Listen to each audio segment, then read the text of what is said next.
Hello, guys. Welcome to the Strongman Winner Circle podcast with your host, Anthony Furman, and myself, Nicholas Camby, where losers go home and winners start making goal boards and figure out what they want to achieve in 2022. Anthony, how are you? That was a nice intro. Thank you. You caught me off guard. It was so nice. I'm doing great. How about you? I'm doing well. Just a little kind of the blues after Christmas, but starting to start to ramp up and get ready for the new year. And yeah, put all my new kind of Christmas presents away, and I'm ready. Yeah, ready to excited about the start. Why do you got the blues? The blues, you get a lot of times after kind of Christmas is kind of easy time. You're not necessarily going a full tilt like you are in the beginning of the year, and of course in the spring towards goes the contest. So this is very relaxing. Christmas without you. Is this how you feel? A little bit, and the weather it's been like rain. It's like rainy and cloudy and gray the last few days, but that's Boston. At least that hasn't been snowy though. Yeah, that is true. That is true. But Anthony, today we have a special guest. First off, Michelle, if you're watching this, just pick a different podcast this week. You're not gonna like the content. That's not true. She always listens, but we're gonna keep it PG-13. So because today we have Terence Rady joining us. He is a former America's Strongest Man 2019, also 90 kilo world champ. So he's gonna be speaking with us, talking about what it takes to be not only a great athlete, but also of course learning some tips from some of the best coaches in the sport. But Anthony, do you have any announcements or anything you wanna say? Yeah. So coming in the new year, we'll be announcing the kind of the setup, a little more specifics for the regionals we're doing next year. We announced we're adding a fifth one in California. No, that's exciting. We're going to be keeping the events are going to be the same for every regional like it was this year. There'll be different events this year. Any hints, any clues, anything that you're feeling? Yeah, you're going to have to be able to lift heavy, move quickly. Interesting. Throw high. Ooh. Wow. No, I don't know. I don't know if we're throwing or not. I haven't figured it out yet. Well, it's a boring event. Everybody's sick of it anyway, so maybe we should switch it up. Well, now we're gonna have two throwing events. No, a lot of interesting stuff, man. Honestly, we're moving so fast.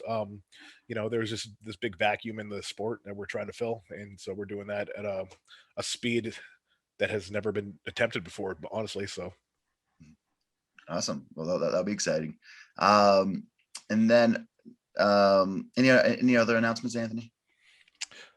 Just be on the lookout for some more international news coming from Clash Pro Series. All right, look out for more international news from the Clash Pro Series.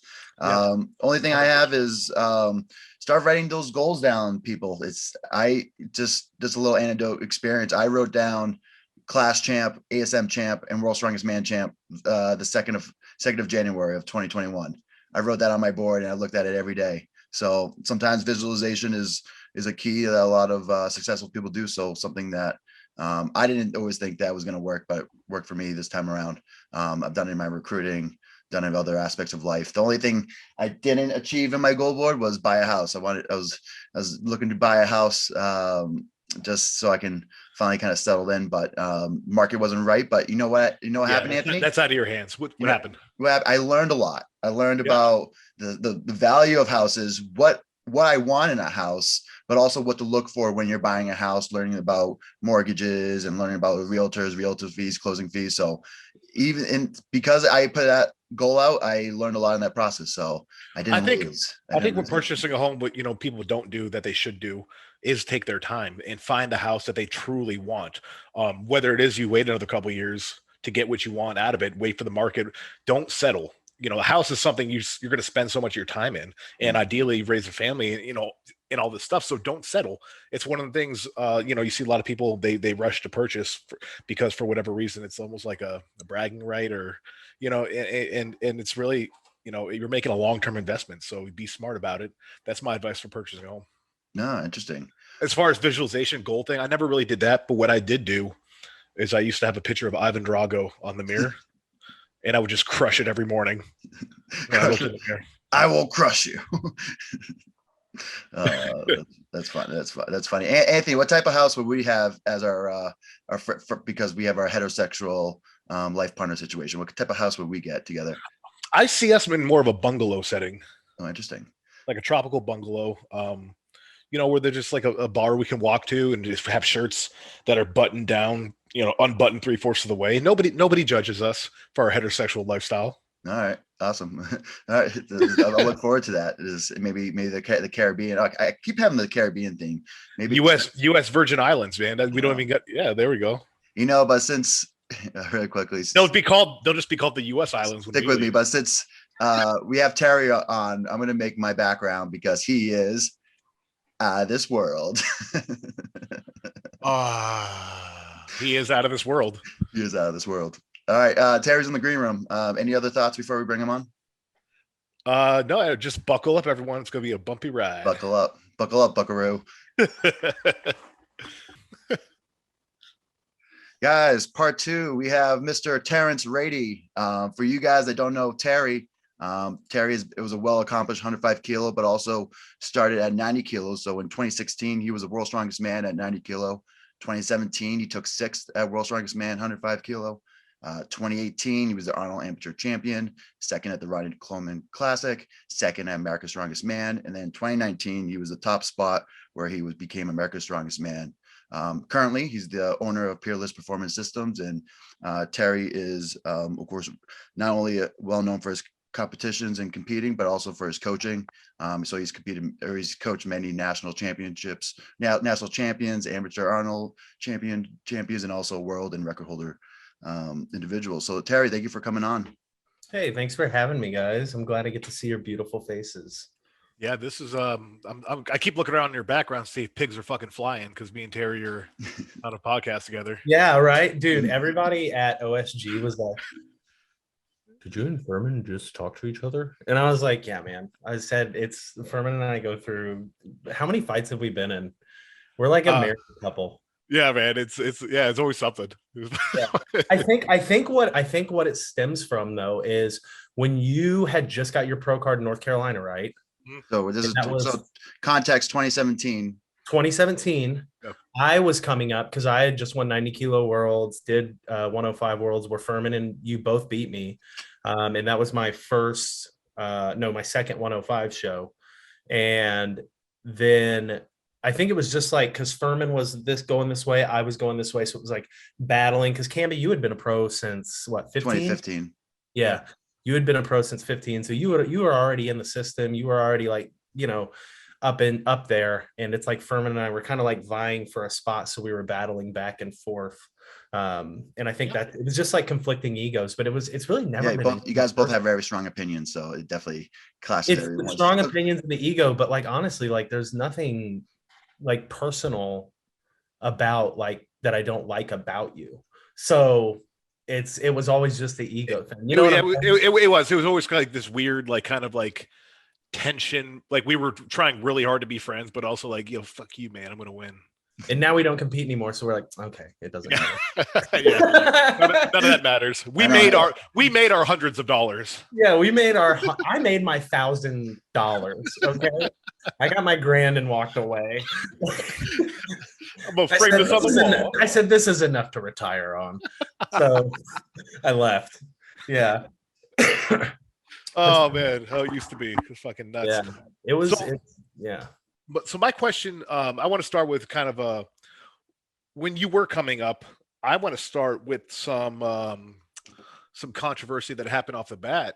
This was America's Strongest Man 2017. It was my first pro show. Mm-hmm. I believe you went on record saying that everyone was going to zero the deadlift. And almost everybody did. No, they didn't. Like almost 2 people. Everybody did. No, I think I want to say even John. No, Johnny didn't get a rep. Johnny didn't get it. And then, and at that point, Sean was out. And then it was me and Tyler got 1.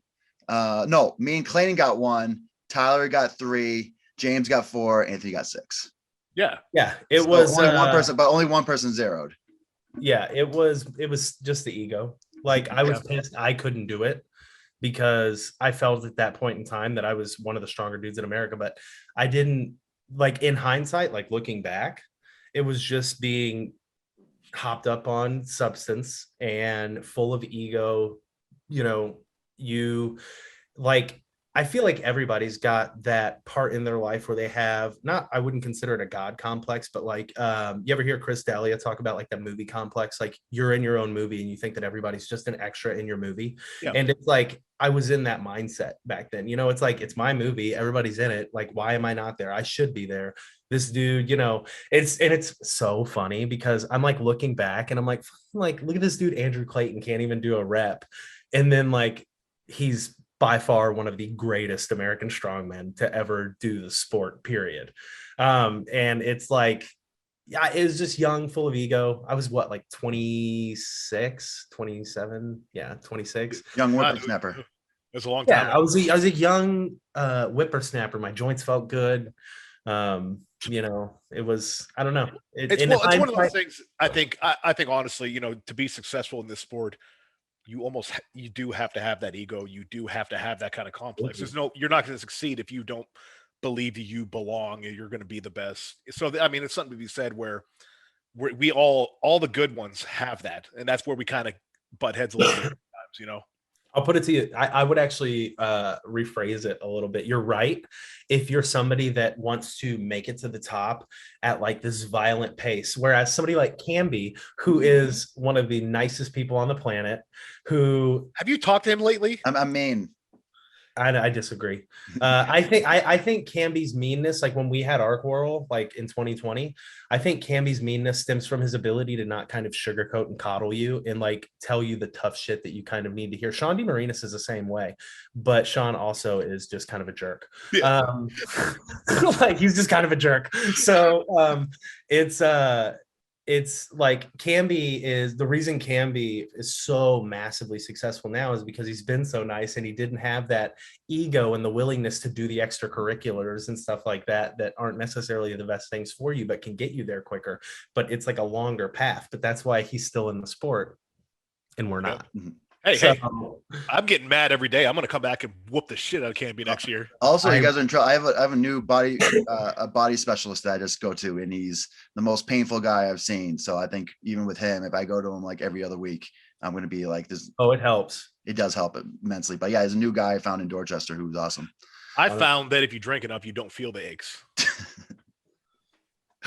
I wouldn't know. I use the other stuff. Yeah, it was actually funny. Somebody at Worlds, I believe it was Uncle Nick, he was like, "Oh, you gonna come back and do the 105s or whatever?" It was one of the competitors, and I said, "Listen, as fun as that sounds, I want zero to do with Nicholas Camby right now. I want nothing to do with competing against that dude." Like Nick, he's like him being so good right now is like kind of like making me like, could I? I want to know if I could. Not me. Like, dude, I went to the doctor. They're like, dude, you're good. You could do whatever you want now. And I'm like, yeah. Was that a night? Was that like, how did you feel about that news and like saying that like your levels were great and really you could take on how that make you feel? Good. I mean, it felt like it was like a mental refresh, like a restart button. Well, I'm definitely happy you were able to kind of recover and because I know it got rough there for a while. Yeah. So it's good to see that you're healthy again and you didn't do any there's no permanent, that we know of. For all listening, even though Furman and I can act like we hate each other tremendously, he and I have been on the phone with each other crying many a times over personal things in our lives. So yeah. Bitch, I never cried. I have heard you cry on the phone, Anthony. That was I sneezed. It was sneeze. It was a long, exaggerated. I have terrible colds. I had COVID before COVID was a thing. Yeah, it's I don't know. It was a big weight off my shoulders, but man, I will say like the last, especially couple months, it's just felt even though I left like the competing side of the sport, and I love the coaching side, but the best thing about the sport was the brotherhood. Yep. I need water. Go get water, Terry. I'm gonna get a water real quick. You get take a break. Oh my God, he's going into he's the San going Francisco across. Bay. He's gone. Oh no, Terry! Bark twice if you can hear us. Bark. 2-1. Oh no! He's back from the ocean. What was it? Thank God he can swim. So is that seawater, Terry? It looks like. That's what Yeah. it looks like to us. As everyone knows, I made this dramatic move yesterday to San Francisco. And this is actually water, fresh, that was made by a local crackhead downtown. So it's fresh milked. It looks like you live in the national park, in the Golden Bridge National Park. Fun fact, I was Jess Smith. I went up to Sacramento to see super training and stuff, and I was gonna go by and see the Golden Gate Bridge and stuff like that. And I drove towards it and went through where all the homeless, scary stuff is, and did a U-turn and said, it's not that important. It was too scary. I was really, it was late at night and I was really scared. What they were doing? Were they hanging in their tents on their iPhones and stuff? There were no iPhones. It was kind of like in a way more 10 times elevated version of where I live now. Where I live now, it's not like homeless and crackheads. It's just a lot of like violent crime. Yeah, I don't want a part of the Gold Bridge because every time I've seen it, either Doctor Doom's destroying it or Godzilla's destroying it, and I don't want any part of that. Oh man, did you see the new Godzilla? It was fantastic. Dude, all of them are dope. I love all the old ones. I love all that stuff. Do you like the Jack Black one? That's King Kong. No, Jack Black was in like the 2001 Godzilla. King Kong. It was. Oh, it was King Kong. Was it King Kong? Yeah, I know my kaijus. That's my thing. Oh, you do. Hey, I'll give you credit for it. It was one of them. I liked it. It was good. For sure. All right, Anthony, get Terry back on track. We're getting off track here. So, we talked about you went from being an elite athlete, a champion athlete, you went out on top, and now you coach others and you've developed quite a few successful athletes. What do you think translated best for you when you made that transition to coaching more than competing? Like what do you think you brought that others didn't bring? So I'll tackle it from two different perspectives. I'll tackle it from the elite athlete coaching perspective, and then the the financial, like making it a long-term thing standpoint, because there's two different roads you have to go. With athletes, knowing like you, Furman, what it takes, and I've seen you do this with your athletes, with Justin and Dan. You got to hit the nail a couple times with the hammer to kind of beat in what it takes. And like, for instance, talking with like Mel Peacock, that was one of her big things, was like her mental, like, ability to let it go. Like, how it is in a contest, like ASM 2019, I didn't win an event. You guys both of you beat me on like damn near everything. But it's like, you got to be able to let that go. You have to be able to just get over it and understand that, I had this conversation with Mel. Hey, you're at a point now in your career where you can make a long-term living off of this, off of your likeness and who you are and the things you've accomplished. But, as the sport progresses, people are going to do more and more things. People are going to do, be willing to take those jumps that you don't necessarily need to take. And you need to be able to be okay with yourself and let that stuff go. Because if you can, like if you go in and you hit a good press, but the person who's doing XYZ hits a bigger press, it can either devastate you, or you can let it go and understand that, hey, there's 4 events left. It doesn't matter. It's a game. It's a chess game.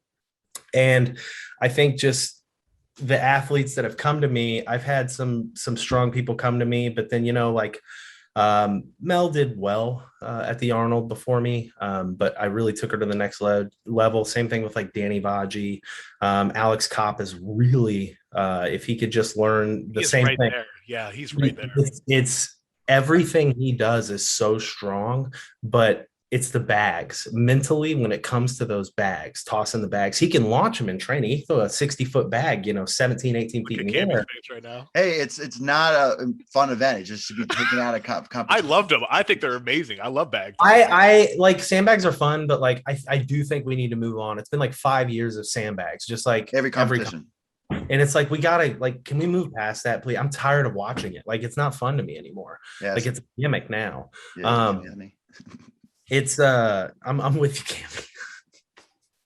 I'm with you. James Deffenbaugh is screaming right now. He's like, never, never. Hey, Terry, really quickly, how much does Alex Kopp weigh?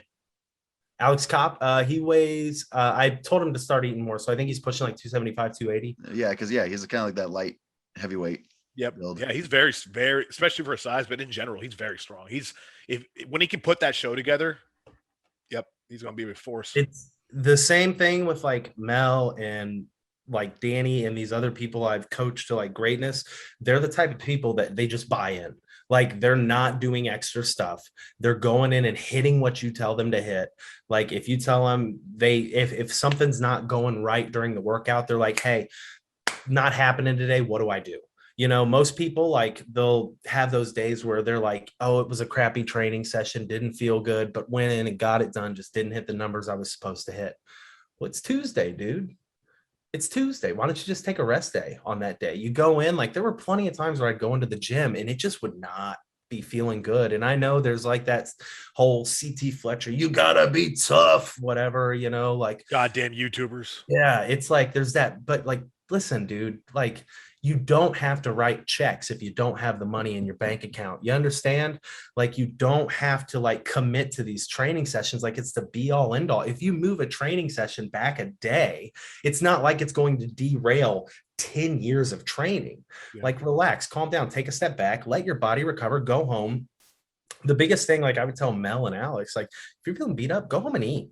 Just go home and crush some food. Have a cheat meal. Like you don't have to like people I think in this sport feel like everything they do is to prove something to someone else. And your career will go so much further when you realize if you start doing this for yourself and just because you love it, like I know you can't see, I don't have any of my trophies up.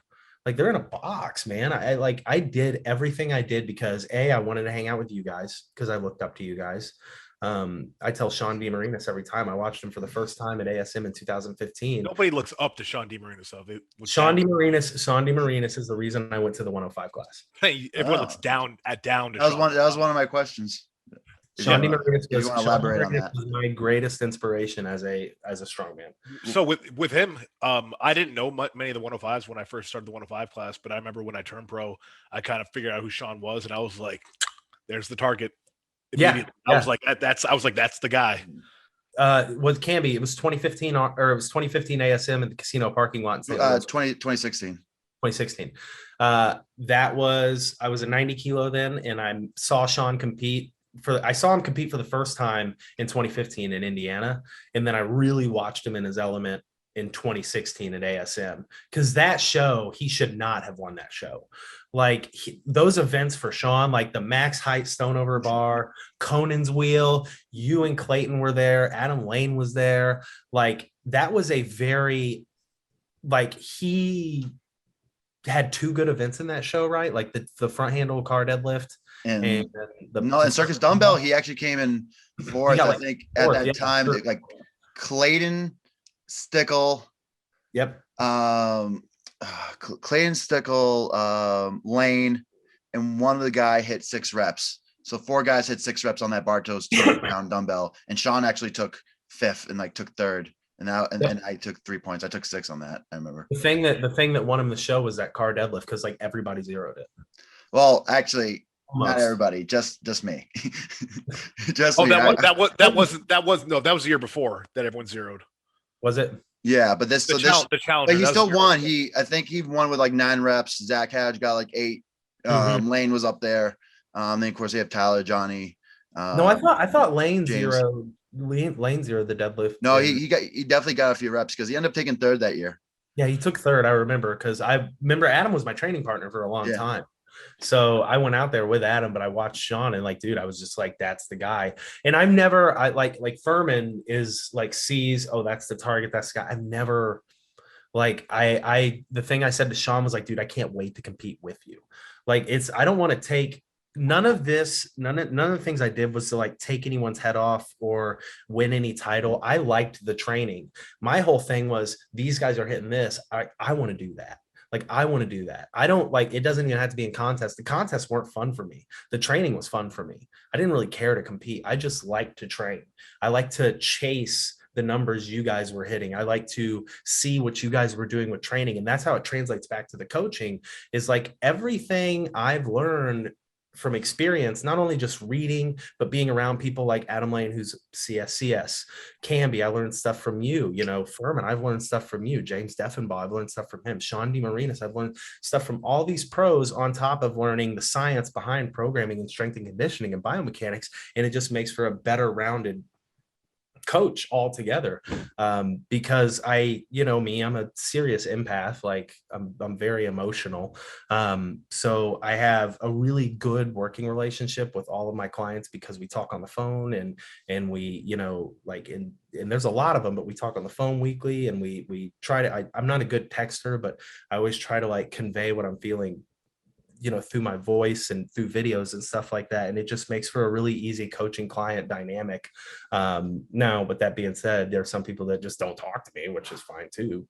But it's, I think that's the thing that makes my clients so successful, because I care as much about their training and who they are as competitors and how they compete, as I did myself.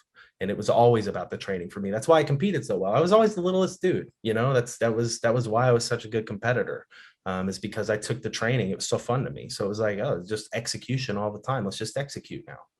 So, yeah, no. And I think I hope everyone's paying attention to this, because I will say that Terry's one of the better coaches I've seen out there. Love or hate what he says sometimes. The proof's in the pudding with him. I mean, he coaches these athletes to great levels. He almost had a 105 win a national championship a couple years ago. He's very close. They tied. Well, no, we did. If we did the things the right way, Yeah, San Lorenzo has come a long He's a way. great dude. A long way. He's another one that like I just have to, because you saw him at Clash, have to get that mental. It's his mental. Like, the thing with Anthony is he's very confident in himself, but when he gets in the contest situations, if something happens, just a little bit of doubt creeps in. And every contest he's gotten better. He's gotten so much better every freaking contest, from our first one together till now. So like he is so close to having like a complete package as himself as a competitor. But it's always that growing process. I was the same way. Camby was the same way. You were the same way. Justin Loy was the same way. It's just, it's the different levels of ego that help you get to that. So I think, back when I was in, I think a big thing that helped me with that was I used to have to train, I was coming up and winning this stuff. I used to have to train, if you guys remember, like 5 a.m. because I had that full-time recruiting job. So I would always train from 5 to 8 a.m. And I had like wads at night. I had shit training sessions all the time because it was 5 a.m. So like I took L's every day. I just lost every day. Every day was a loss. And then I'd get to comps like, oh, I fucking failed this before. And then I'd blow it out of the water. Because it didn't bug me. Because I got used to fucking taking the L. So funny story. Somebody asked me about your training. And I was like, Furman's training, like he's not the type of guy like me that's going to sit there and read study after study after study, just looking at this stuff. But what he does have is a lot of fucking experience knowing what he needs to do and what he doesn't need to do well on an event. For the longest time, I mean, your training has towards the like the peak point and onward of your career was very structured, because you were seeking out like me and Dirks and you were asking Sean stuff. So like you were very curious about how to become better. But the thing that got you up into that level was just going in and being I'm going to go in and I'm going to do as much to my body as I can to where I feel as bad as I possibly can. And then I'm going to go home.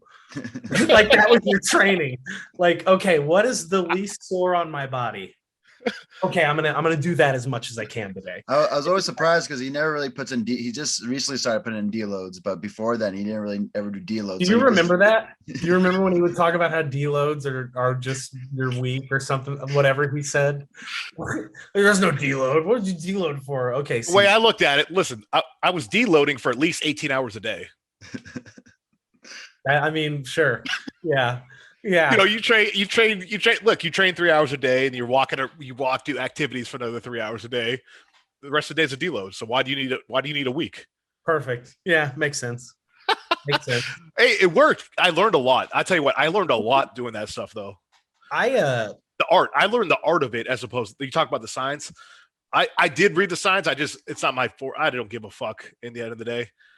Like I do give a fuck, but I don't give a fuck, I've seen your programming. But I definitely learned the art of the programming the way I did things. I've seen the evolution of your programming. Yeah. Oh, So like I remember the first thing you ever sent me, I looked at it and I was like, whoa, somebody is gonna try and make someone hate themselves. Like it's like it's painful. You're like, all right, we're gonna go 10 by 10s. Yeah, we're gonna do 10 by 10 good morning, and then German volume training. Yeah, 10 by 10 good morning, and then 10 by 10 squats, and then we're gonna finish with 10 by 10 good mornings. I got a pretty good deadlift doing that. You did. But yeah, it's everybody's got the thing. I mean, it obviously works. That's the cool thing about this sport is like you can take any approach you want because every event is just up in the air. You don't know, and they could change the events at the last second. So any type of training, I mean, really, it's just throwing the work at you. They don't change the events anymore in the right place. That was the best. No, it's not the best. It's not how sports work.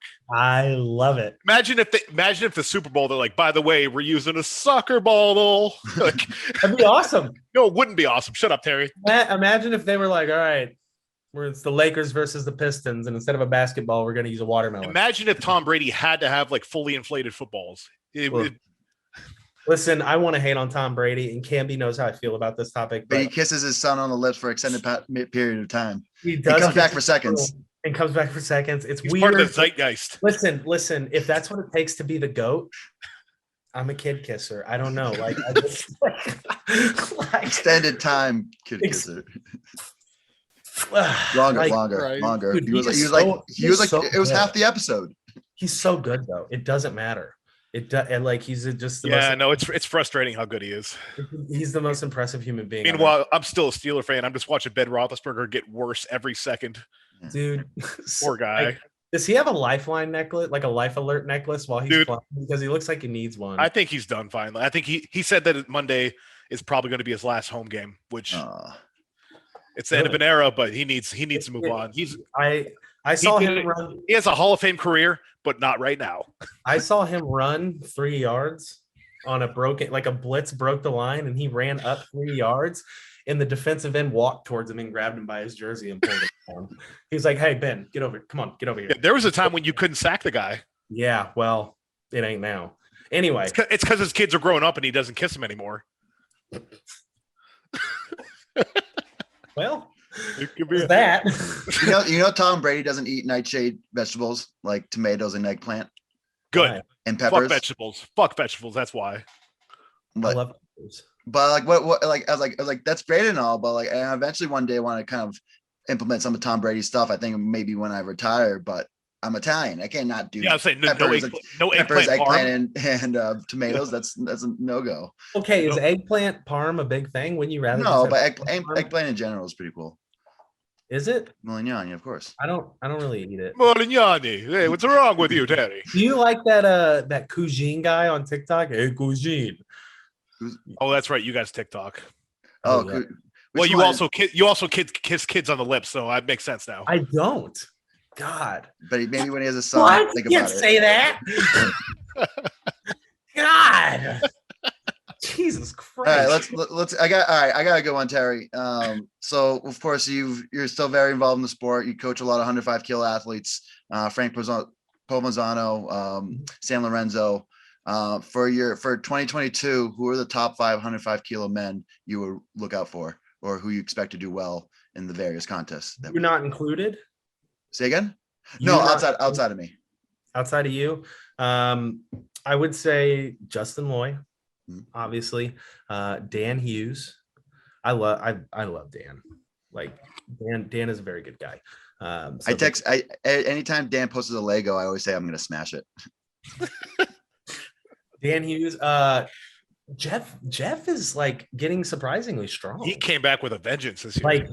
Like Jeff Lee is. I was so happy for him that he did so well. Yeah, a lot of people I don't think remember that Jeff like did 105 stuff, like these new breed dudes, and they're like, who's this guy? And it's like, yeah, Jeff's pretty strong. Yep. And he's definitely getting stronger. So I would say Justin, Dan, Jeff, and this is in no order: Justin, Dan, Jeff, San Lorenzo, definitely. And if the last one's tough, like Frankie, if he can keep a good prep together, If he can keep a good prep together and keep the distractions at bay, Frankie can really put a good show together. Frankie's another guy that likes to like wander off of program in the middle of a block too. We'll be in like a volume. Man after my own heart. Yeah, we'll be in like a volume block, and he's like maxed out today, and I'm like, what? We're doing sixes, and you're going in and hitting the single as heavy as you can. He's like, I felt good. It's like that's why I like Sean. So Sean's been doing my deadlift stuff because as I've gotten Sean older, Shoemaker for everybody. Sean Shoemaker, and he's got a lot of experience training at a little bit older age with some injuries and stuff. So I went to him, and he's really changed the way I train my deadlift. It's way less volume than I've ever done. Usually each day is about 3 exercises, which for me is like, it's like, oh shit, but it's working. And I did 675 for a set of 6 yesterday, and he's the opposite. He was like, oh, you should have done 10. I was like, bitch, you told me to do 6. Like, what is wrong with you? But he's just like, you think you could have done 10? I think I had 10 of me yesterday. Wow. Did you see those 6? I did 6. I did 6 in 16 seconds. Did you post it? Yeah. Oh, damn. I'll go watch it. Yeah, I did 6 reps in 16 seconds yesterday, and I was like, ooh. And then I dropped a clip on my broken toe, so I haven't done anything since. That's another person. I think if he can, he and I just started working together, Sean. And yeah, so he and I just started working together. I'm going to work with him on his press and his moving events. You know how I kind of approach those things. And if we can get his moving events up and his press up, I think Sean could be deadly. He definitely could be deadly. I'll tell you what, another up and comer, maybe not this coming year, but within the next 2 years, Tyler Pruitt.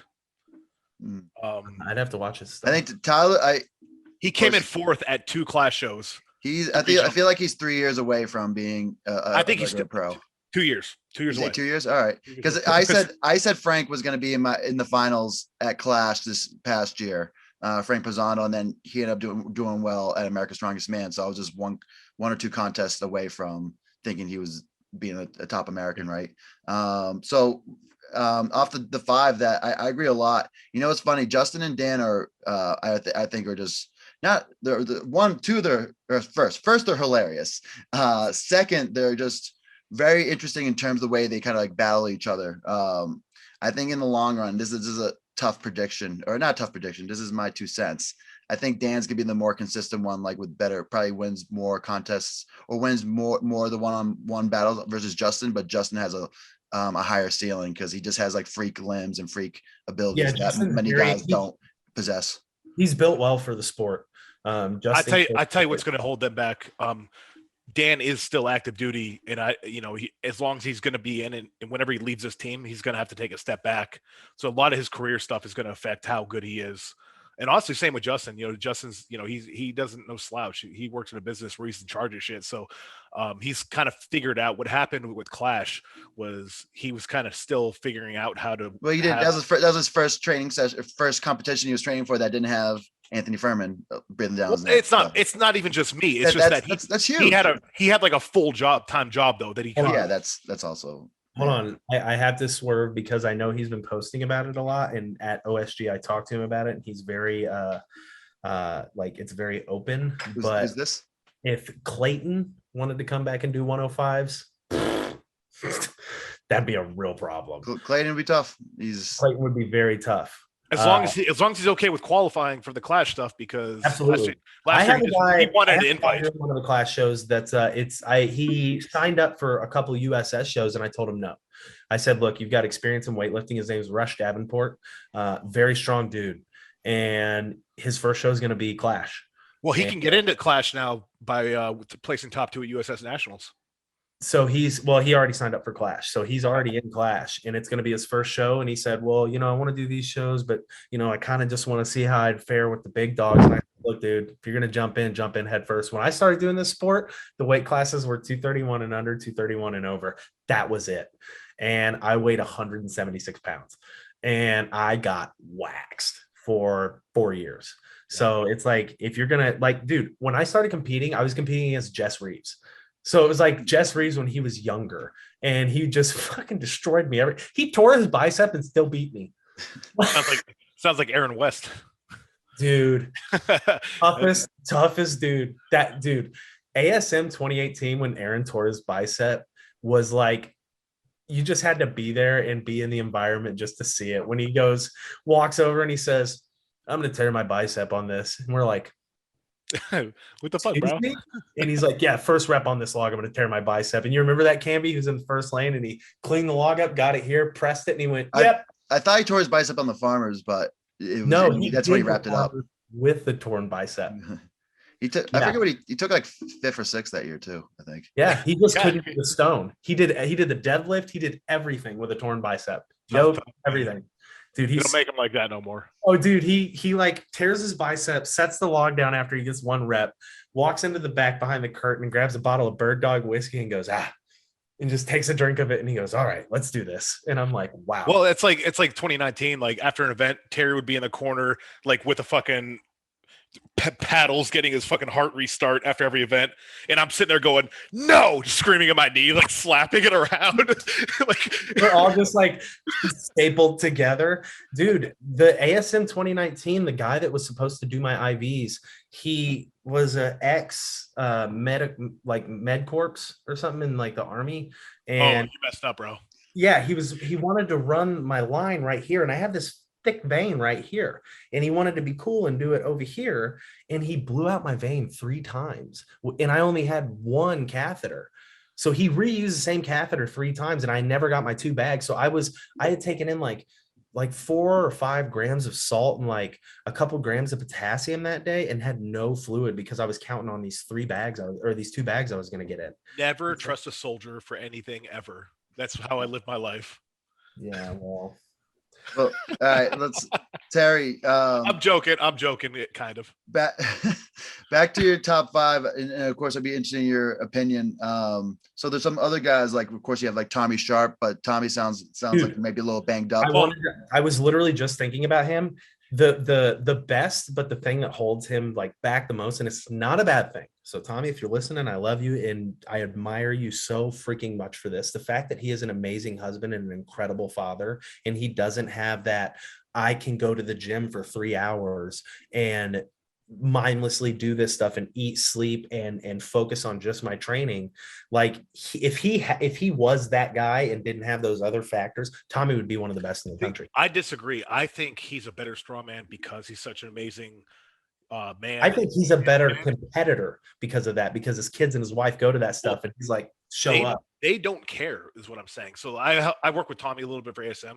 Fortunately, he's for a couple of years now, he's had some underlying disc issues. So he has to take he has to take a little bit of an extended break.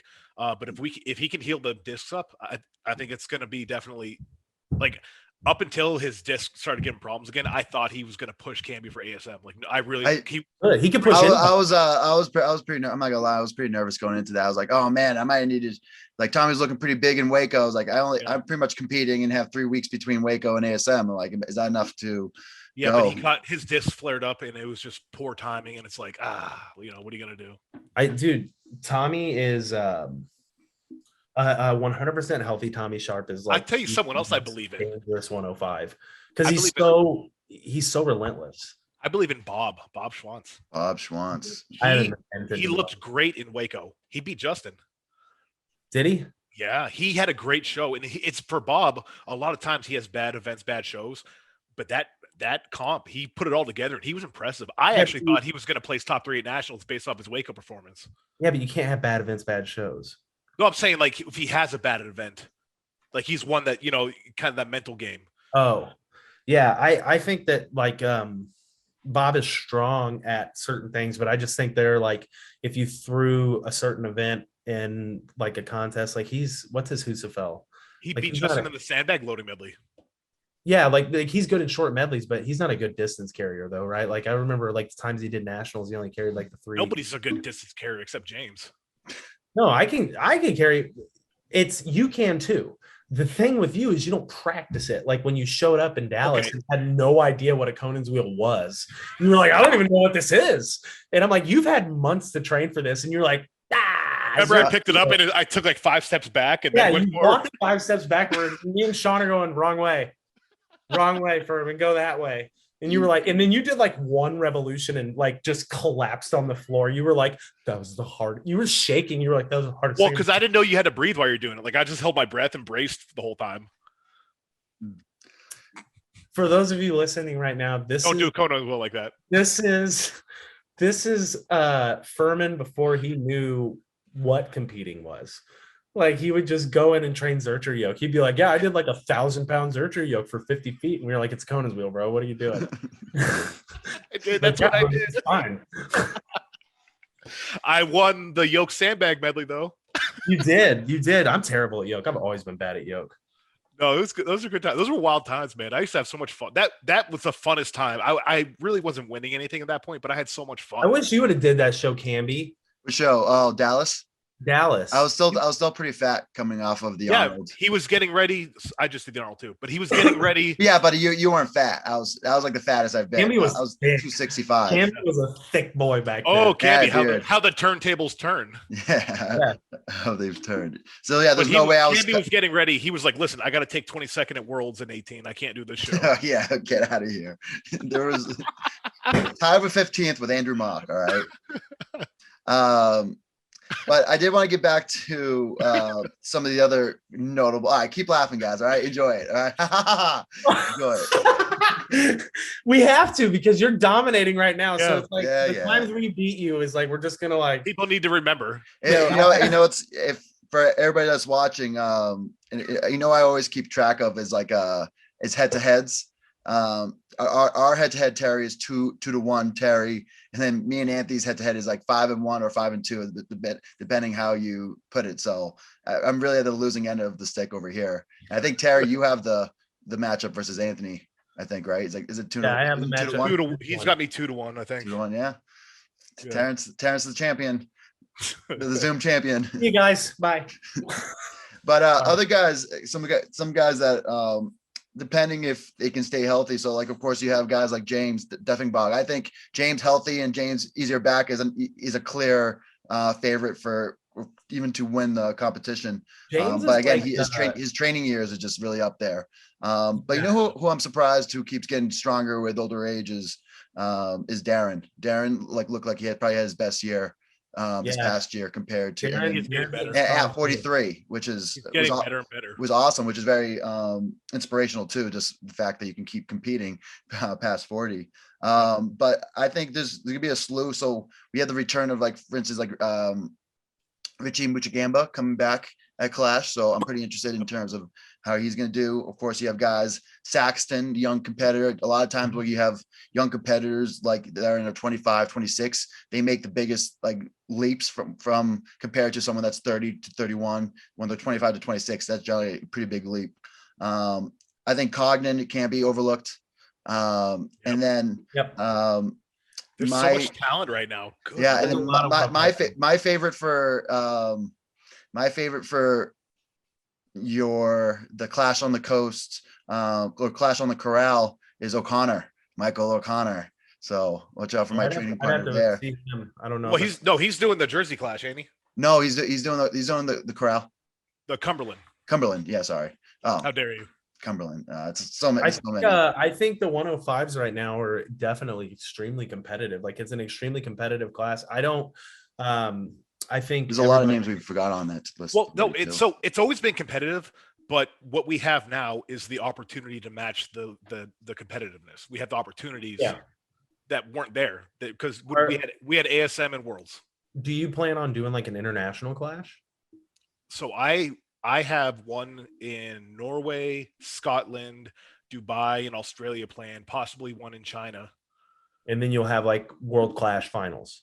So this is international. I just had 15 guys qualify for the online qualifier. Right. But I'm saying, like, is the goal to have contests overseas and then have like one big Clash contest where that's what Clash on the Coast is always going to be. That's going to be the flagship show. So the Clash. Okay. So I need to start training again.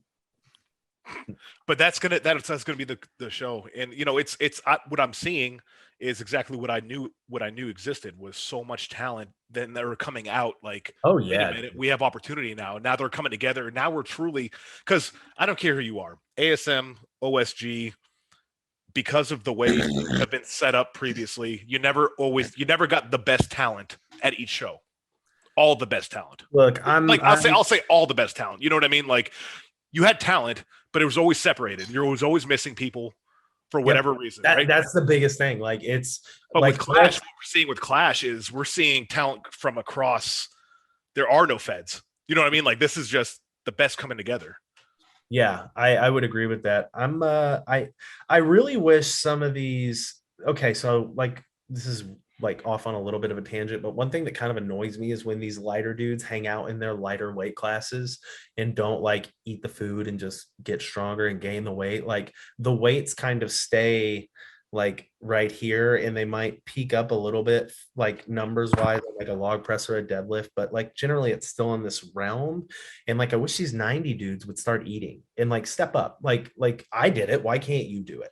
Like eat. I think we're going to see more of that. I think for my just like, I mean, like how long, for instance, like Devin Reese has been in the 90 kilos for how long?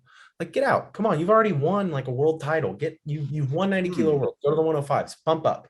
You know what I'm saying? Like bump up a weight class. And then the 80 kilo dudes, what are you waiting for? You've won a world title. Bump up a weight class. Like, I mean, do they have to though? Because you have the 90 kilo guy, Nikolai.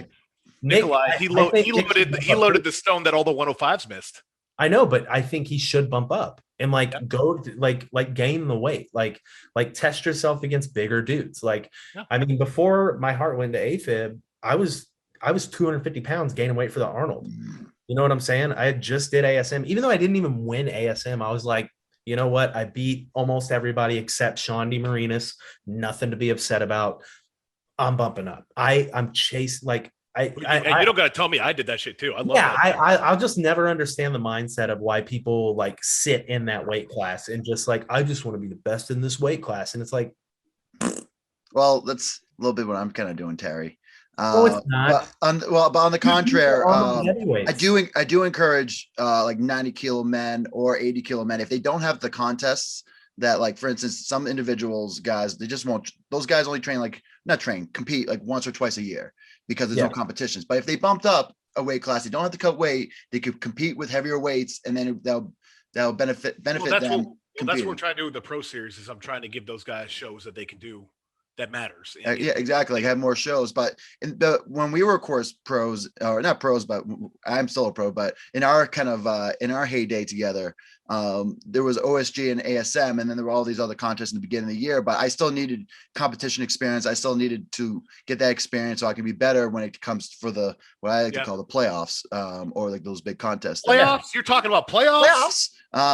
So I would hop into, I think I did in 2019, before I did ASM, I did 3 heavyweight shows just to get experience and try different. And I did shows because 2 of them had squats in it. I never done a squat before. I think I should learn that. One of them had a keg throw, which I wish I didn't do that contest, but but again, I just would try different contests that I had events that I never tried, so I could be more well-rounded and more prepared for the future. So I think that's why I encourage 80 and 90 guys, if they don't have a contest, I would consider for them to bump up so they can kind of keep competing. And then when the playoffs come, you can always drop down and compete at the weight class you want to do it for worlds, or if they stay at that weight class. You know, I agree. If anybody watching this takes something from this, is you have to compete against people better than you to get better. You don't come to the sport the best. It doesn't happen. You become the best by competing against the best. That's how it works. Yeah. Like that's what participation trophy thing. It's like, how are you supposed to know what you're bad at if you just think you're good at everything? So 2017, after I won 90 kilos, I did 105 show in 2017, and then just went straight into worlds. The 105 show I did was to qualify for the Arnold. And then after I won worlds, after I went to worlds, I did the Arnold. And then after I did the Arnold, I did the Dallas Europa as a pro. And then after I did the Dallas Europa, I did the Dallas, the Dallas Europa, where I got my invite to the Arnold. In between that and the Arnold, I did Texas Strongest Man as a heavyweight. I was 217 and did it as a heavyweight. So yeah, going back to what you're saying, Camby, like always just bump up a class. Like you don't have to worry about cutting. You don't have, like, you get to eat as much food as you want. You get to, like, because people that think you can just stay lean and get as strong as humanly possible without having to gain weight, unless you're doing a ton of extracurriculars, you're living in Fantasy Island. And even then, you're gonna top out. Not You're gonna not plateau. everyone is Mariusz Pudzianowski. It's impossible. Not everyone's Derek Powell. All you need to do is eat a pound of bacon and 3 pounds of chocolate every day. Yeah. That's how you get lean like Pudzianowski. You will You get don't got the lean, genetics, bro. That's what we're telling you. and your face will look like an ashtray. So There's a lot of people that faces look like ashtrays nowadays. Yes. Jeez. Camby's gonna try and steer us away from that. Yeah. Steer it away, Camby. all We're right. gonna do it, Camby. Better get us out of here. Captain of the Right. ship. All right, I'll get another question. So, Terry, what are some important traits strong man or strong woman need for 2022 to be successful? Like Traits in general, or like traits or characteristics or things that they should do. What are going to be the key factors for strong women and strong men in 2022? I would say with all the just competing as much as possible, learning where you stack up on certain events so you can figure out what to target in your training in your off seasons. And if you're not going to have a coach, follow like a actually thought out training plan.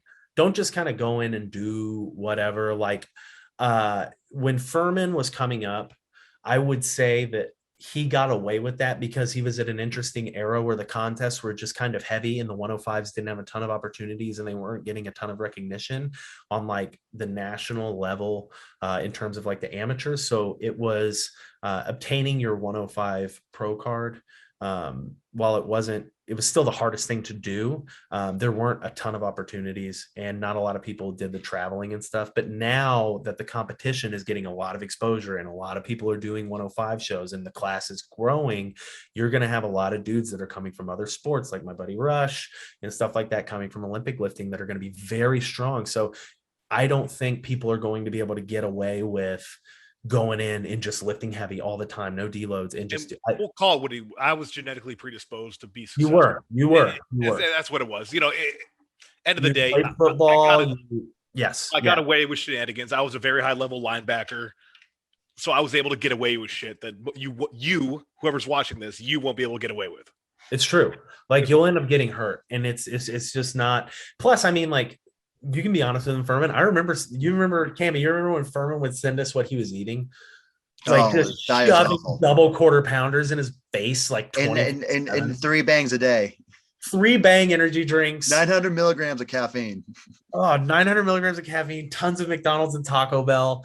And then, like, dude, do you remember when I told him about the veggie shakes and told him to put spinach in it and he put canned spinach in it instead of raw spinach in it? And he said, how do you drink this? It tastes so bad. I didn't know that spinach came anywhere but a can. I only saw it on Popeye. I never had it before. That's important. Tom Brady would tell you that. Yeah, it's like you grew up in like this cave with a TV that had nothing but football. It was a trailer, not a cave. Explains double wide so much. Listen, yeah, I stopped eating kids' meals when I was 4 years old. You still eat SpaghettiOs? Beefaroni. That a boy. That's I would say that's the biggest advice going like for men, women, of anything. Like, dude, there's so much knowledge out there that's readily available on, Strengthly, and me and other coaches and people that have. I think that's the biggest thing with this era that we're ushering into in strongman is it's going to be a lot of learning from the people that have experience in the trenches, because like you can have a dude. Yeah, you can have a dude that knows all the numbers, all the programming and stuff, but if you don't have the person that knows how to compete and has done these shows, they're not going to be able to tell you how to get through these shows. I mean, Ant San Lorenzo, the year he won his pro card at Nationals, the dude's running around trying to find me going, where do I put my feet? Where do I put my feet for the sandbag toss? Because he couldn't remember where to put his feet. And I'm like, calm down, man. Stand here, grab the bag, throw it. And he was like, okay. And he did great. But it's like seeking out the knowledge from the people. And especially like now that the competitions, you can watch them, really tune in and watch how these dudes compete. Man, there's like so many shows I can think of just competing with you guys. And how if there was a camera on us, they would see it's like, we're all buddies. We're all sitting here talking and we're personally like talking about how are we going to approach this event? What are you going to do for this event? It's not this like, F that dude, I'm not going to tell him. Like, no, we're here. Like, it's a community. It's a club. We're all talking in prep for these contests. For you guys that are watching, we had a big chat before contests, and everybody talked about events and how they were training the events and what we're doing. And, oh, how's that working for you? I might try throwing that in. It's not like a secret, like it's not hate. There's no malice in this. Yeah. In the contest, we want to win. We want to beat each other. I want to beat my buddies, but at the end of the day, we're also friends. We're going to go out. We're going to get a drink afterwards. We're going to talk, shoot the shit. And there's never any hard feelings. Any show I've lost to any of you guys, I never have hard feelings about it. Like it's never been that way. And I feel like a lot of people miss that, and they get so absorbed in the bull crap that they think this is, that they really miss out on what it could be. And that's a beautiful life experience. One of the best experiences of my life. So very touching. Speaking of like, the bull crap and all that, Terry, what's your fucking problem with belt cleans? Listen, here's the thing with belt cleans. If they're going to be allowed, it's fine. Do them. I tell my clients, if you can do them in the contest, do them, because they are easier. But in my mind, strongman, like, okay, remember James when he did that deadlift at ASM where he had the pads on his legs? Like, dude, I swear, if there was an event where you had to like do something with your head, I feel like James would have like one of those giant cushions on his head. He wore a space helmet. He is a strongman engineer. He's gonna figure out a way to do that event and make it as easy as possible for himself. And he is going to bend the rules so close to snapping, but it's not breaking the rules quite yet. And for me, the belt clean is just easier. I get it. It's for more weight. Like, dude, I get it. I don't care about it anymore. But for me personally, I think it's just more impressive for a dude to just use his body. And, yeah, but like, where's that end? Like, it's more impressive when you don't wear shoes. Yeah. You know what I'm saying? Like, so that's my big thing. I never liked or understood. I was like, when do we stop? It's more impressive if you rip 7 shots of Fireball and do it. Actually, hear me out. I got an idea. ESPN will totally get behind this. This Clash on the Coast nude edition, and then we don't wear anything. Not in this political climate. I'm not doing that. No, sir. I've already been dodging bullets all year. I ain't fucking dealing with that. Man, it's honestly like I also disagree. Belt cleans are harder for max, easier for reps. I think it's harder to belt clean a max axle as opposed to reps. Well, like when we say the thing is the definition of belt clean, right? It's the person that sits there for 7 seconds and then launching it from the belt to the rack position. That is actually it's funny because like if you want to do that, that's fine, but it's a very inefficient technique, right? Yeah, that's what I'm saying. It's harder for max. They shouldn't do if you shouldn't do that. But again, I always just thought like if you're allowed to do it, but you should always compete towards the rules, especially if you don't have a belt. Because when I came from doing a non-belt clean competition to a belt clean competition where there was strict rules because we had Zodronis, and Zodronis is that dude belt cleans more than anybody. he belly cleans, but he's used his belt. There's video evidence. Ooh. It's there's always going to be videos where the axle is slipped down and landed on someone's belt, but I'm like of the same line of thought as Camby. Like when coming up, like it could touch your belt, but you had to pop it off immediately, get a little bit of skin between it. And that was my whole thing. It's like, if it touches your belt, that's fine. Just get it off of Here was my perspective. Launch it. I remember I said belt cleans allowed because on the online judging, I didn't want to take any reps away or fuck anyone over. I wanted to be easy. I think that was fair. And I remember I woke up to I got sent 42 truck rants and I was like, what the fuck? I was just trying to make the judging straight across the board. What's the problem? And that's when the meme center in my brain got activated. The meme center was like, woo, woo. And then I memed for 3 months. You did. You did. You meme harder than anyone I friggin' know. You are the Where does Anthony rank in terms of the top strongman memers out there? I would say, oof, that's tough. That's tough. I would say, okay. In our circle, because anyone watching this probably isn't going to know the best memer is Jeff Lee. Quality. He has better quality. Like dude, when it comes to like photoshopping and shit. Yeah. Jeff's quality meme production is like out of this world. Yeah. But I would say, I would say Furman's probably the best memer. It's the content. It's the content and the frequency. That's But right. That's right. It's a like, dude, but like it's like sifting through garbage. Sometimes he'll have memes and it's like that one stuck. Hey, like, not everyone can be a winner. I get it. Hey man, I get it. You're like Ford. You just pump out as many cars as you can. Yeah, and dude. I'm an army. You're gonna suck. I'm an army recruiter, so I don't care about quality. I care about quantity. Okay. Wow. Back on that. Camby, turn the ship wheel. All right, Terence. When you were my coach for about 6-7 months, you were big into hypertrophy in the training programs, which I liked a lot. I think that was something that I used to do a lot, and I took it out just because of I just wanted to get better at events, but I got away from hypertrophy.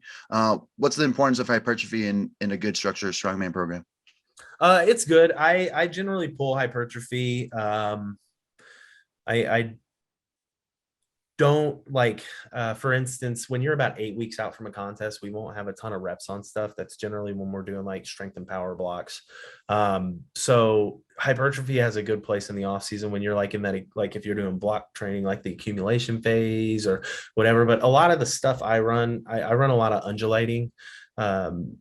Like for those of you that don't know, it's just, balancing. I essentially do full body workouts, balancing the workload every day. So, you'll have heavy back squat Monday with some really light good mornings and then like some moderate pressing. And then the next day you'll have heavy deadlifts with, moderate squats and some lighter pressing. And then the last day you'll have some really heavy pressing. So I undulate everything. And the hypertrophy stuff is I kind of leave it on the outskirts of like a strength and power block. And then maybe on like one day I'll have an accessory day where they can go in and get like a heavy pump.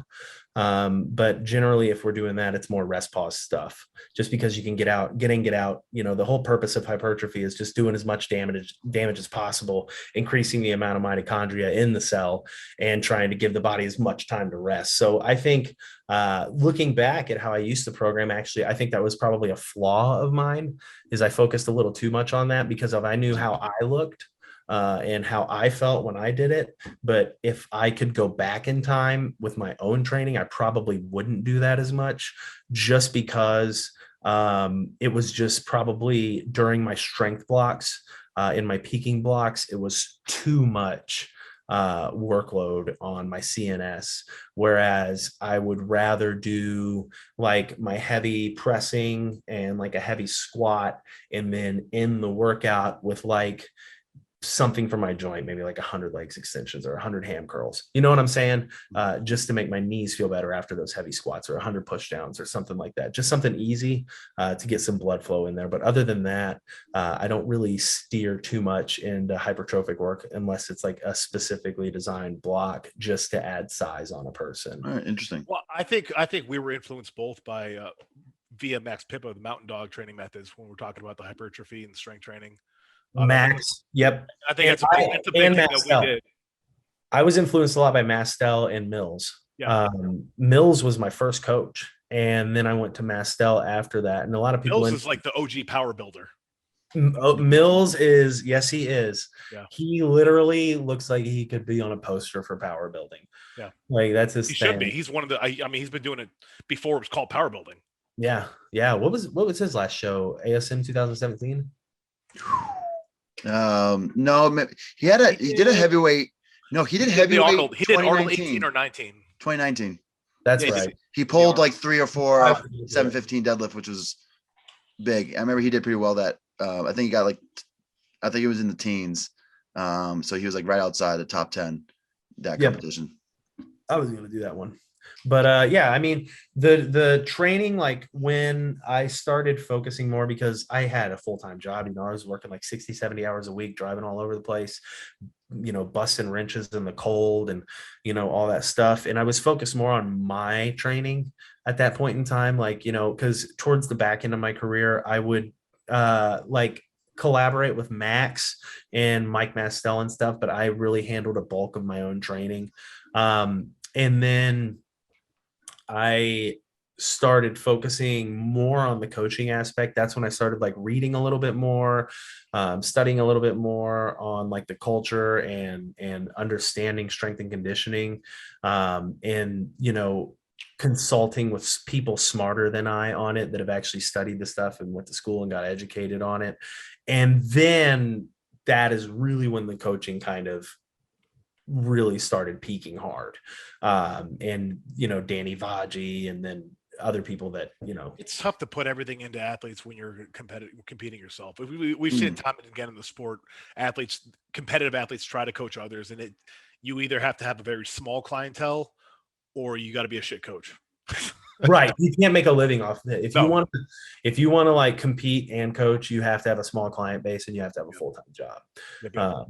And there are days where, dude, I miss having like a 9 to 5 that I could go to and escape, because now I just sit here in front of a computer on the phone doing FaceTimes, updating programs, and it's like my life now. And my own training goes by the wayside, and it's like that's a really like tough mental struggle for me, because I don't do any extracurriculars anymore. I don't train as hard. And it's like letting a chapter of myself go, but understanding that there's a newer, better chapter. You don't do any extracurriculars. I know you're not president of the Treasury anymore, but like you're not even a member of the chess club. No after school programs. No after school programs. I 2 weeks ago I joined into 3 weeks ago I joined into an after school program. Okay. Yeah. Hey, check this out. Hold on. Oh. What happened? Your face got bigger. Did you break something? Hold on. I changed this. Oh, look at that. Look at you two. These are the two most important moments in my strongman career.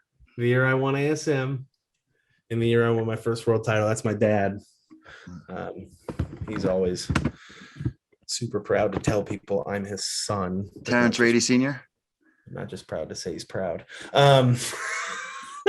But yeah, no, those I thought you'd like that. Kinsey actually hung that up while you and I still weren't talking. That sat above me even when we weren't talking. I've never hated you, Anthony. I might have said I did, but I've never hated you. Yeah, we've hated the idea of each other. Yes. We've hated the essence of each other, but no. Yeah, I thought that was interesting. I don't have the Arnold picture up. Probably won't put it up. I actually don't really care. Is that the screaming one where you're screaming? Yeah, I just don't really care for that. I don't really care for that memory of that contest. I was in a really bad place in life. Because he had a mustache? Yeah, it was like I couldn't get it off. I couldn't get it off. Like, no. Yeah, I just went through a lot of stuff at that period in time. All of the after school programs and chess club and everything that like all the extracurriculars of work and stuff that I was doing took its toll on my mental health and just really sent me down a really dark hole. And that's why like I'm in the position I am now where, I catch so much flack for being against, doing too many after school programs. And I'm like, dude, I'm not saying it because I'm resentful or anything. I'm saying it because I was there and I've seen what it can do to you. And I'm just saying, be careful, dude. Yeah, like you're not going to get into Columbia just because you do so many after school programs and have high SAT scores. Yeah, you gotta have high SAT scores. You gotta have high SAT scores, and you gotta study hard. You gotta it's just like you gotta eat your vegetables, and you gotta kiss on your son on the lips for extended amount of time. So I do have one final question here. Well, possibly two. I have a yes or no question that, depending on your answer, I have one more after. All right. Okay. So here's my question: would you like to speak on the current state of nonsense happening in the sport right now? In terms of Strongman Corp and everything? I mean, I didn't say it. I just said nonsense. Look, man, I will actually, you know me, like I don't care to say my opinion because I make my own income. Like, what am I going to get canceled by myself? I A don't. Terry Rady exclusive. Yeah. So thanks. I love all the competitions, but what I hate more than anything is the scumminess that's happening on not only the show promoter corporate side of the sport, but also in the coaching side of the sport and sometimes in the athlete side of the sport. I don't and listen, I have no problem, and you guys know this, admitting when I am wrong, and I have done a lot of wrong. I've said a lot of terrible things. I have made enemies and apologize, but listen, I will always, like Anthony, I apologize to you. Like I always admit when I'm wrong, and I've said a lot of dumb stuff, but listen, this like crap and division and honestly, if we're being candid about it, theft. It's crappy. It's crappy. It's really crappy. And it's on both sides. Like, you know, there have been people that have screwed over someone and then got screwed over by the people that were they were doing business with, and then came back to the people they were screwing over. And it's like, it's not okay. I wish people would understand that whatever this is, whatever life this is, simulation, whatever you believe, whatever any of this is, the thing that you're doing that's going to screw another person over, it's just fucking not worth it. Okay, it's not worth it. It's not worth somebody hating you. It's not worth the loss of sleep. Like, I've got enemies, got a lot of enemies, and they trying to drain you of your energy. Yeah, but like honestly, trying to get away. Sorry, it's a Drake. It's a Drake song. Right. The people that don't like me, I promise you, if you don't like me, I'm not thinking about you. And he won't fight you either if you try. He won't do it. I won't. I don't. Stop trying to fight. Care. Yeah, stop trying to fight Terry. Trust me, he won't fight you. I let so much stuff go in the last year, and I'm getting so much better about letting little crap just go. I just don't care. Like, you know, like there are people that I interact with that are friends of mine that used to come to me with drama and I would engage in it. And now they just really don't even bring it to me anymore because I'm like, I just don't care. Yeah. Like, I don't, it's too negative. I'm not about it. I've got, you know, a beautiful girlfriend at home. I've got dogs and I've got a successful business and I'm happy. And I'm just trying to like trudge through this existence that I've created for myself in hopes to one day be able to just sit on a beach with her and enjoy whatever I've got left. And that's all I'm trying to get to. So like the drama and like the screwing people over and going behind people's back, it's just, dude, there's so much unbelievable untapped potential from the athlete base, the promoter base, and from the sponsorship side within this sport that is possible, that if we just quit trying to fucking one up everybody or screw over someone for $1, like that's hey, you know what, I'm not going to go on one of my car rants, but that's the problem with our system is somebody's got to try and make a quick buck off of another person's. Oh, are you talking about capitalism? Yes, trying to make a quick buck off of screwing another person. Oh, you're making Camby uncomfortable now.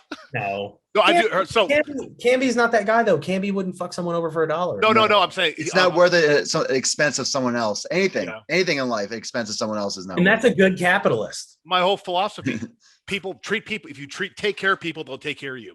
Right. Yeah. And like Furman, what was the conversation I just had with you, TJ, and Ariana? Yeah, that's all you want to do. Dude, there was a point in time where I was like, fuck Strength Collective. They're just ripping off, you know, and then like, you know, after talking with Kinsey and talking with my therapist and it's like, why? I don't hate you. I want you to be successful. I think Strengthly, what they're providing for people, it's cheap, it's effective. You know, it's like anything. It has a value and it has a place. And like I said, I can't own when I first started, I went a little hard on the shock value of like, fuck your coach. I did go hard on that one. That's your personality. You're a showman. Well, that, and I was learning. I was on Businessman. I didn't. We're always learning. And I've learned how to conduct, how to do things, and so I can go back and say I understand why you were upset in the beginning, because even if I didn't intend to, I was indirectly coming after your livelihood, right? And so I do understand. But it's okay, because Josh Reynolds, you guys know Josh, Yes, one of of the course. best people in the world. I remember I was playing Xbox with him one night whenever all that stuff was going down, and I said, I just don't want him to fucking ruin my income. And he was like, he won't. He's like, you're one of the best in the game, dude. He said, he's not gonna, like, why do you care? Josh was the one talking reason to me, and I was like, fuck, man, why do I care? And I never thought I was going to take anyone's business, because they're not going to leave a coach for that. right. But and now I'm talking to you guys, and I'm like, how can I help you? What can I do? Camby's got a full plate. That, by the way, Camby, the educational videos, the technique videos you put out are absolutely incredible. Thank They're you. invaluable. There's more coming soon. Yep, they are probably the most underutilized but most valuable thing on our site. I would agree. If you're listening right now, go watch those I have videos. 12 videos and then 2 on my YouTubes if you want a taste. They're fantastic. Yeah. And what did I say? I said, hey, you need help? Because that's what I was good at. I was a technique dude. I was little. I had to be good at technique. That was my thing. So it's like, I want to help educate. We talked about, making like a rule book for judges, like, so that way they have something to reference of what's good and what's not good. So there can be more consistency. Because like you said, at OSG, the judging, it's just, it's tough. It's tough to do when there's no certification and when there's so many lanes. And I can't wait for when the money is available, so we can have electric timers. Like, are those like cars? I don't understand. Like what they use in the NCAA. Oh, shit. Yeah, like the fucking the 40-yard dash stuff. And yeah, that would, dude. Talk about that would change the game. Hey, you can't argue with me now. Just be faster. That might have got you the win in ASM 2018.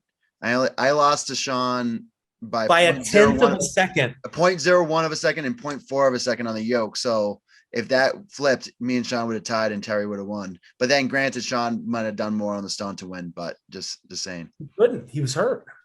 Well, so yeah. Well, he's the ultimate gamer, right?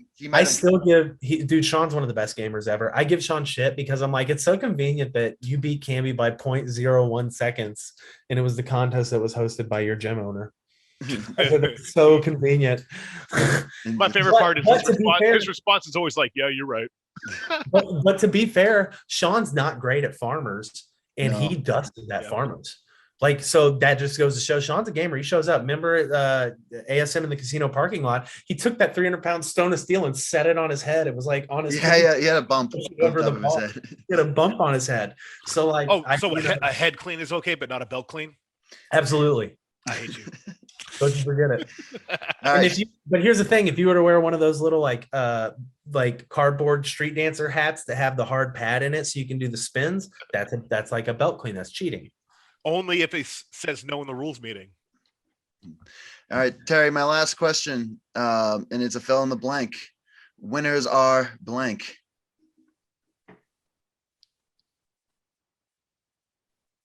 What are winners, Terry? This is like so many words just flushed through my head. Champions? Champions? I don't know. Winners are. I don't know. This is tough. But what I said originally was winners are not afraid to lose, right? I thought you were looking for one word. Oh, sorry. You can do like a phrase. Yeah. Phrase or yeah. Yeah, I would say Furman, if you don't turn that off. If you don't turn that off, I'm gonna stop it. Okay. Yeah. What's your answer, Terry? Winners are not afraid to sacrifice everything. It's true. All right. No, yeah. That's I agree with you that. Saw me. I sent myself to the hospital. Like it's winners are just not afraid to sacrifice everything. I got divorced. I had multiple surgeries. Well, to be fair, the reason you got divorced is because she kind of sucked. Well, yeah, obviously. Yeah, she did suck. Yeah, I quit partying, and you guys know how much I like partying. Yeah, you became lame. You're Lambie now. Nicholas Lambie. I remember going out to when Tiki Bob's. and going out to a bar with Camby, and that was the hardest recovery I've ever had in my life. I spent all $150 from the from that day on $4 what was it? $4 Red Bull and vodka shots. We did so many Red Bull and vodka shots. I was mixing uppers with downers. Like that was a bad recovery. I remember Clash at the Coast 2021, where I was awake for like 4 days. I was drunk for 4 days straight on television. It was fucking wild. Everyone like I stand up all night every night, like getting hammered till like 4 a.m. Then I wake up at 7 and go on commentary with Rob. That's because you were well deloaded going into that competition. You're deloaded. Competition. That's why. That's what it was. You're ready for the load.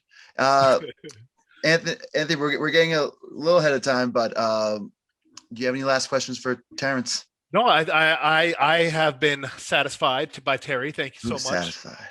I appreciate it, and I want to say I hope people take a lot of the good stuff you said here and of the knowledge, and on top of that, just realize we one team, one fight. This I say collective community, and I don't mean it tongue in cheek. I mean literally. That's how we grow is together. Absolutely, and I know you make that'll fun be of the me biggest thing this year.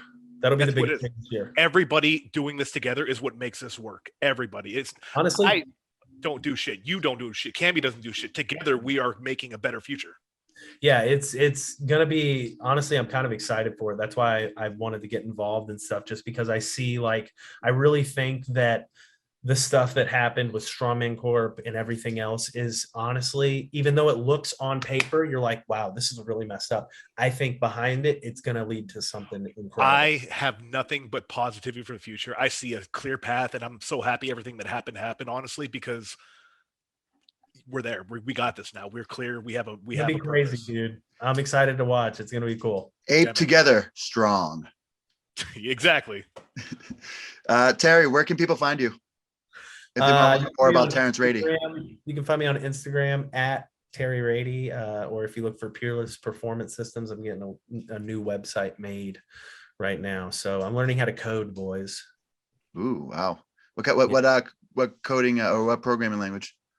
Jasper. Ooh, interesting. I hardly know her. And on that note, well, all right, really quickly, since it's a new year, what's Anthony? What are your 2022 goals?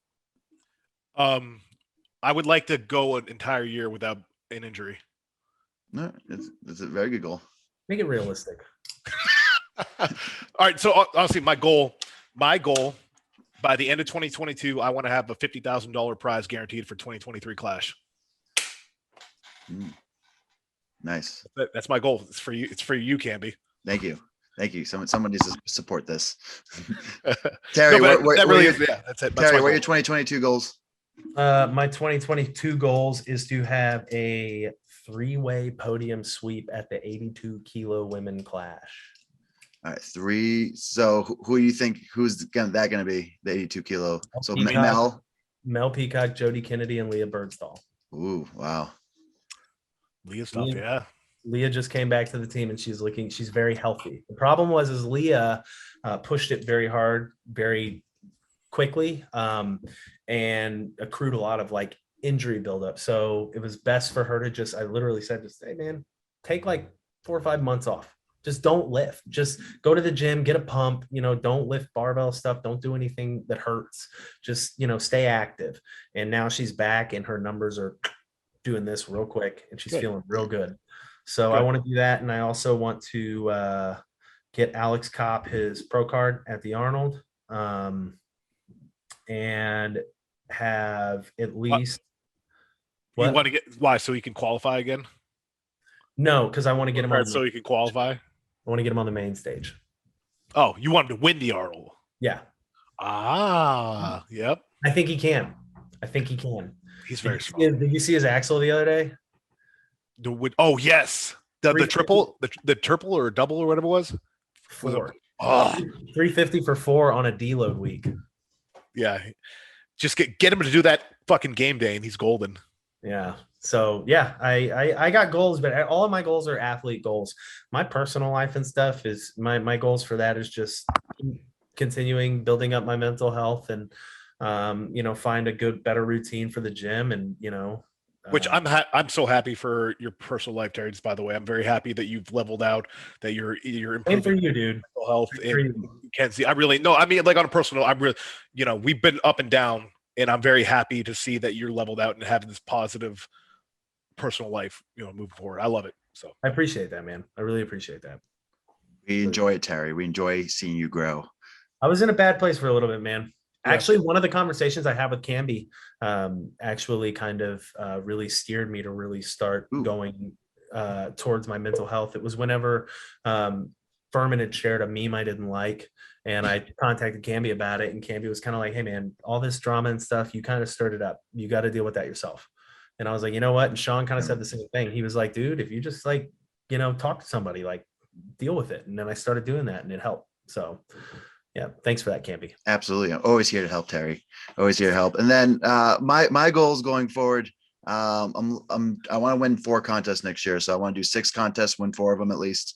And then I have a revenue goal. I hit 30 grand, 3,500 in contest winnings this year. So I want to beat that going forward. 3,500? No, sorry. Grand. I was about to say, I thought you won way more than that. 30,500. That's really good. Yeah. It's one thing I don't like. It's one thing to talk about money, but competition, prize money and of course payouts should be a public information. No 105 ever made that much money in a year off competitions. The most I ever made was $2,400 in 1 year. I made 1,000. So later than that. So I want to increase that. And then, yeah, maybe I can buy a house this year, but we'll see. We'll see on that. But, I hope you do.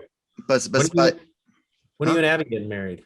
2023 in the summer. So we're trying to push it out a little bit so we get away from some of the. When are you and Kenzie get married? I bought the ring. All right, now do I edit this? Oh, we're recording still. She knows. Oh. Are you sure you don't want me to edit this out? No, you're fine. Okay. She knows. I had her go try it on because I've bought 2 engagement rings before that failed, and both were kind of forced. So I just kind of went in and bought the ring like I didn't care, and this one like I actually give it crap. So I was like, I want you to come pick it out and like look, and I'll get it custom, but kind of give the guy an idea, So yeah. You know what? That's Winners Podcast. You learn from your mistakes, and now on your 3rd engagement ring, you're gonna figure it out, Terry. Got it. 3rd time's a charm. All right, guys. Happy New Year. Happy New Year.